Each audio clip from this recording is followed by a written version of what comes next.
સુરેન્દ્રનગરના કેટલાક વિસ્તારોમાં પણ સ્થિતિ કંઈક અલગ નથી। અહીંયા પણ ભર ઉનાળે લોકોને પાણી માટે વલખા મારવાનો જ વારો આવ્યો છે।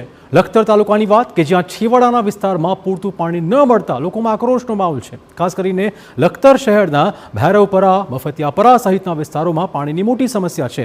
અહીંયા પણ બીજા જિલ્લાઓની જેમ જ સૌની યોજના મારફતે કરોડોના ખર્ચે નવી પાઇપલાઇન નાખી દેવાઈ છે, પરંતુ ખાટલે મોટી ખોડ એ છે કે પાણી આવતું જ નથી। સ્થાનિકોનું કહેવું છે કે આખા પરિવારને પૂરતું રહે એટલું પાણી પણ મળતું નથી, તો ક્યાંક પાઇપલાઇન લીકેજની પણ સમસ્યા છે। આ જોતા પંચાયતના ઉપસરપંચ અને સભ્યો સહિત ગામની મહિલાઓએ આ વિશે ઉગ્ર રજૂઆત કરી પૂરતું પાણી આપવાની માંગ કરી છે।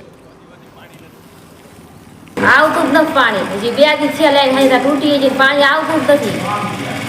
એક ડોલ પાણી પોતી ન આવ્યું તો પાણી એક અડધી કલાક આપે તો લાઈન રહેતી જ નહીં। અમારે નવી લાઈન જોતી જ નહીં, અમારે જૂના નળ જ આપો, અમને આમાં પાણી આવતું જ ન અમારે, અને આપે તો અત્યારે તકલીફ તો અડધી કલાક આપે છે। અમારે વસ્તારી માણસ કેવી રીતે પૂરું પડે।